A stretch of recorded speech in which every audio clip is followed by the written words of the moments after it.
CHEM 2100 synthesis of indigo.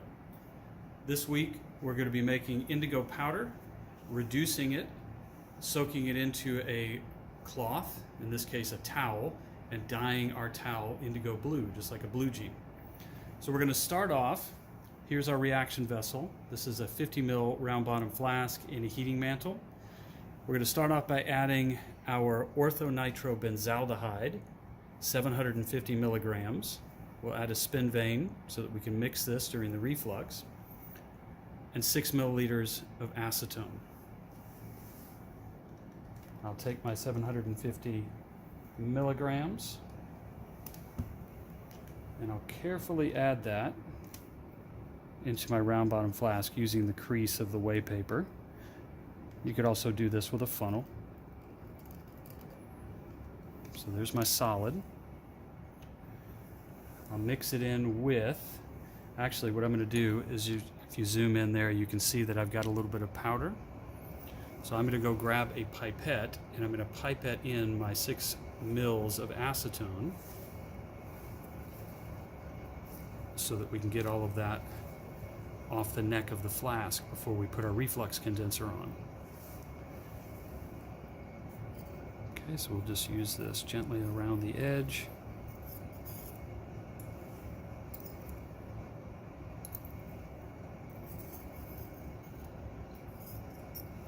Okay, now that we've rinsed down the majority of those crystals, I'll pour in the rest. And there's our initial solution. Take my spin vane. This is what I'm going to use to stir the reaction mixture. I'll put that in. I'll turn on my stir very gently, just enough to move the liquid.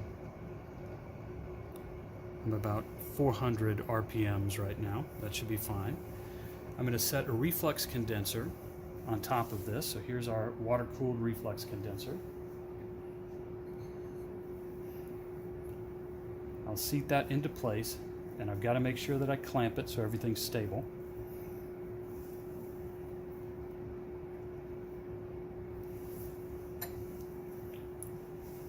Now I've got to set up my water lines.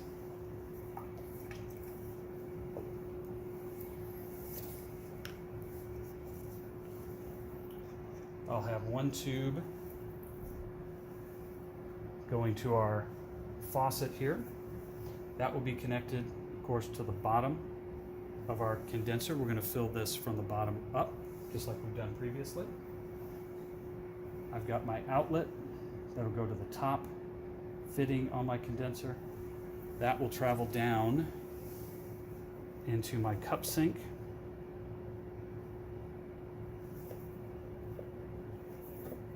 There we go. Turn on the water pressure very slowly. It does not have to be very fast. We don't want too much water pressure. We'll make sure that we've got our condenser, our jacket is filled. So now we can start heating our system. We're going to set this for a gentle reflux so we can reflux our acetone and begin the process of our reaction. Now this isn't the complete reaction mixture for step 1. We're going to start this heating, then we're going to go make our sodium hydroxide solution. We'll check back in just 1 second. So the final piece of the puzzle for our reaction solution is going to be a sodium hydroxide solution, 12 molar. In order to achieve this, we're going to take 3 of our sodium hydroxide solid pellets, place them into our 50 ml Erlenmeyer flask, and then dissolve them in 5 mils of DI water. We'll then add that dropwise to the top of our condenser as it refluxes. So let's measure this out. Just need to get 3 pellets, which will be approximately 250 milligrams. So there's 2. And there's our third.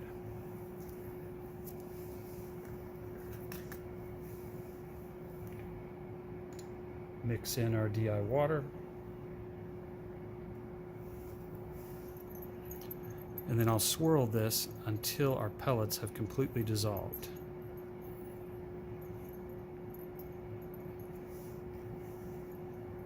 And it's actually happening pretty quickly. You can hear them clinking a little bit against the glass, and as they dissolve, that sound disappears. So I don't know if you can see, but that is fully dissolved now. So we have our 12 molar solution.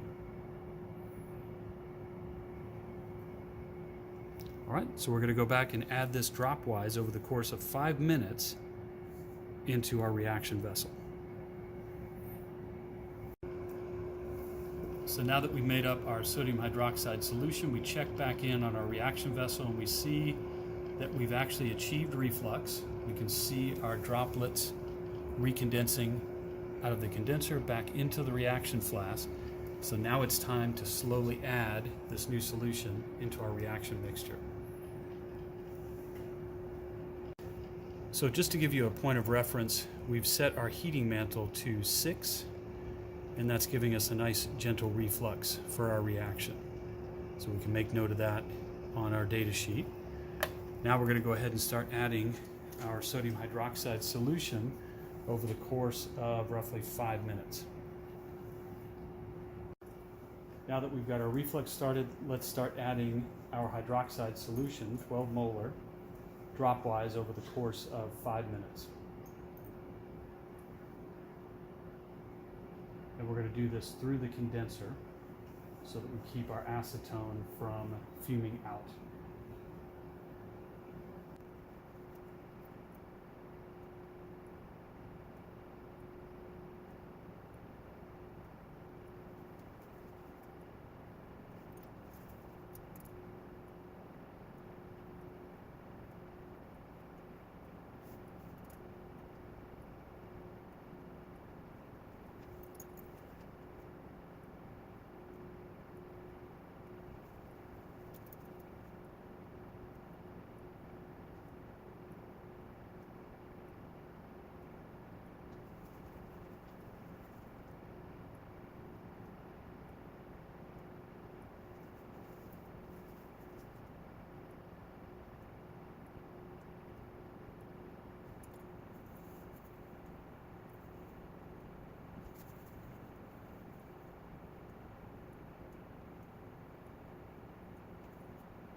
So our dropwise addition is finished. It took us around 6 minutes, so a little bit longer than anticipated. We'll mark that on our data sheet. We see that our solution has turned a dark, what we perceive as a dark blue, maybe difficult to see on the screen right now, but once we go through and finish our reflux and weigh out our powder, we'll see the color a little bit more clearly. So let's go, we're going to let this reflux for about 20 minutes.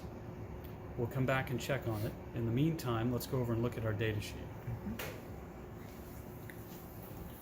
So our data sheet for this reaction, we've got our initial volume of acetone at 6 milliliters, the mass of our orthonitropenthaldehyde, 0.753 grams. Our sodium hydroxide, we did 3 pellets, which amounts to about 250 milligrams of sodium hydroxide. 5 milliliters of water we used to dissolve it, so that gave us a 12 molar solution. And then our dropwise addition time was approximately 6 minutes. Now we're going to get our total reflux time, which is 20 minutes. We'll check back in once the reaction is finished. All right, so we've refluxed for approximately 20 minutes. You can see our dark color of our solution. So now that we've hit that 20-minute mark, it's time to remove the heat. I'm going to go ahead and turn off my variac, but that doesn't remove the heat, right? My heating mantle is still very hot. So then I'm going to remove it from underneath my round bottom. I'll let this continue to stir for a little while, about 5 minutes for it to cool down to room temperature before we add our 10 mils of water. So we've cooled our reaction solution for about 5 minutes. It's It's approaching room temperature, so it's time now to add 10 mils of DI water. We're going to do this through the reflux condenser here. Just pour that down through the top.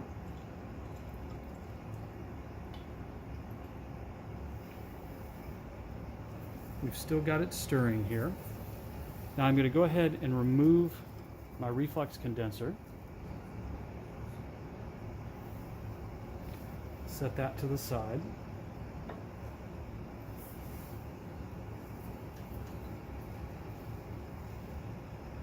Swirl my solution. And we can see a little bit better that nice blue color that's coming from our indigo that we've created.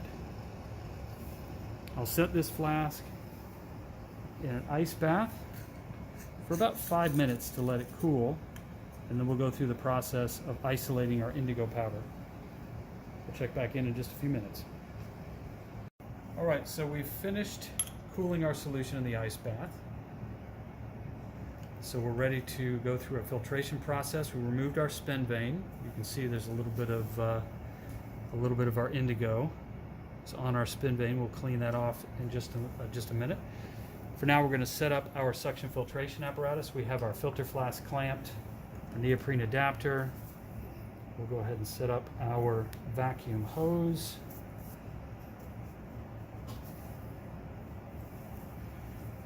And of course, last but not least, we have our filter. Set our filter paper in the top. And I'm going to wet it with a little bit of distilled water, just because we want to make sure that there's a good seal here. We don't want any of our indigo to slip underneath our filter paper. I'll turn on my vacuum. And there we go. That's looking pretty good. So we'll take our reaction flask out of the ice bath, and we'll pour this into our suction filtration apparatus.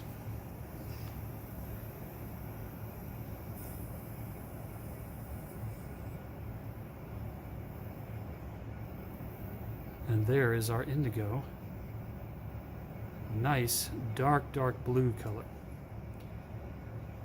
Now, as you can see, we still have a lot remaining in our reaction flask. So we're going to use a small amount of DI water. We're going to rinse the flask to try and get every last little bit out that we can.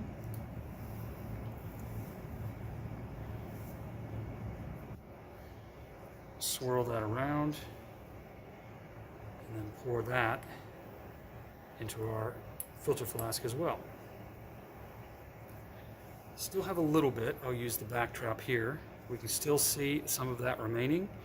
What I'm going to do now is I'm going to use a little bit of acetone. And we'll do a second rinse.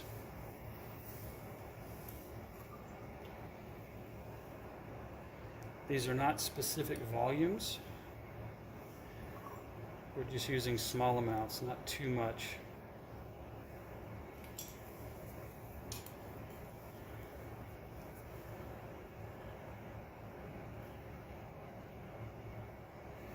Swirl that around. I've got a spatula here. I'm going to bend my tip just a little bit and see if I can't scrape some of that indigo that's stuck to the side of a round bottom flask. We're not going to be able to get everything, but we'll do our best. Okay, so I think we got quite a bit of that off the side. And we'll go ahead and rinse that through as well. All right, we'll set our flask aside. So this is our indigo. We're going to let air pull through this for a couple of minutes. Then we'll scrape it off onto a watch glass and let it dry. All right, so we finished pulling air through our indigo product. So we have all of our powder, our crystals here on our filter flask, the filter paper. So we'll take this off. I'm going to be measuring this out onto some whey paper because I don't want the indigo crystals to stick to, say, a watch glass. We want to make sure that we can transfer as much as possible into our final step of the reaction. So what I'm going to do, actually what I'll do here is I'll just start scraping inside the filter flask itself, and it's coming off fairly easily, which is nice. I've already weighed out this weigh paper, so I know how much it weighs, so that when we go back, we'll weigh this plus the product, we'll do a subtraction, we'll get our total mass of indigo. Really nice, deep blue, almost purplish powder that we have here.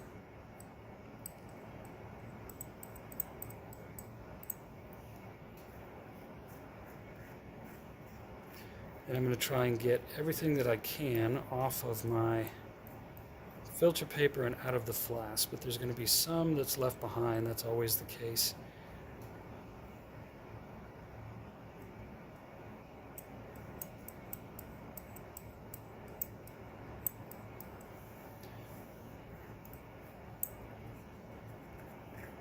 The rest that remains here is just a residual powder. We'll set that aside. Go through and break up these clumps. This is dried fairly nicely. It's not sticking to the paper or the spatula. So there is our indigo powder for the first step of our reaction. We'll take it over and weigh it and get our total weight of product. So here's the weight of our weigh paper and our final product, 0.562 grams. We'll go over to our sheet here that's to the right of us, 0.562. We'll do a quick subtraction here to get our mass of the indigo product. We'll do a quick update on our data sheet here as well. The volume of water added to the reflux was 10 milliliters. We'll add in that weight for the indigo, and then we'll move on to step 2. All right, so we've collected our indigo. We've measured out the remaining components. This is step 2, where we're actually going to create our indigo solution, transform it into indigo white, add our cotton strip or our cotton square here, and use that to essentially dye this indigo blue. So first things first, 50 mils of DI water added to our 250 ml beaker. We have 2.5 milliliters of our 10% sodium hydroxide solution. We'll go ahead and add that in. So now we have our alkaline solution. We now have 1 gram of sodium dithionite.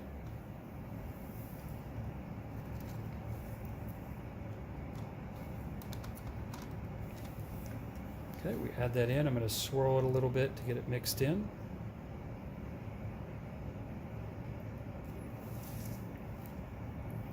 So that's gone into solution very nicely.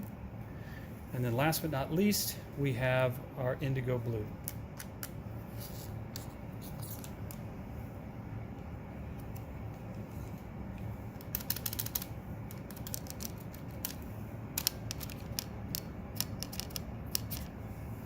Okay, we're going to swirl this around. I'll try and do this with the other hand here.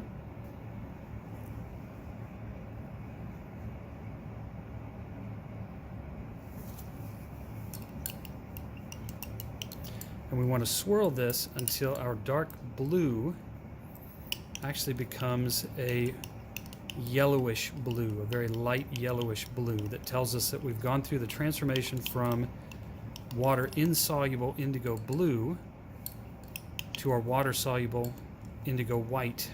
That's what we're going to use to actually dye. I'm going to have to use my right hand here so I can swirl a little bit more efficiently.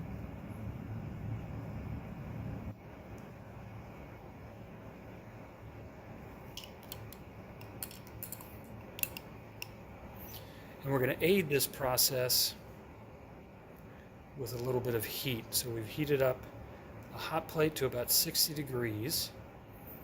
We're going to set this on there. We'll then place our cotton strip in and we'll begin the dyeing process. So we've swirled our flask or our beaker a little bit more. You can still see some of the insoluble indigo floating on top, but hopefully underneath you can see our greenish yellow solution of indigo white, and that's what we're looking for this reaction. So we're going to go ahead and set that down. I'm going to take my cotton square,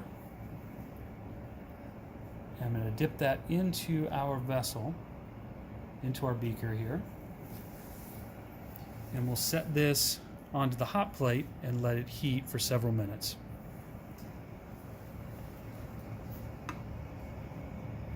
Keep our snorkel in place just in case we have any fumes evolve. We'll check back in on this in about 5 minutes. So we've been heating our solution for roughly 5 minutes. I'm going to go ahead and take this off of our hot plate. I'm going to take our cotton, our soaked cotton, out. You can see that it's got a yellowish hue. We've got some dark blue flakes. I'm going to put our solution back under the snorkel here. I'm going to rinse our cotton in this beaker of distilled water. Just want to try and get rid of some of that blue, some of the blue flakes that we see if I can. And then I'll lay this out on the mat. And we're going to wait for this light yellow color of indigo white to oxidize to indigo blue.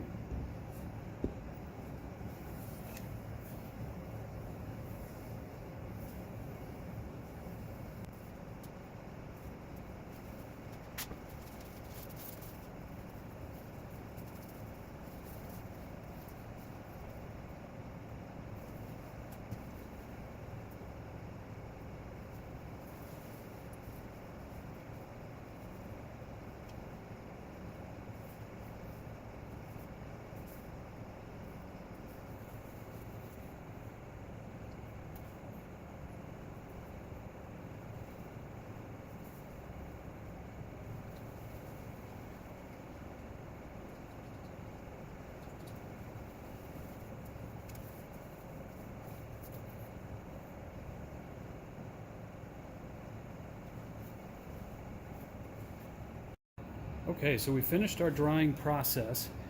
I've cut out a square of our original material just so that we can see the difference, the vast difference that we have before and after dyeing. So we went from a white cotton square to this medium blue, our indigo blue cotton.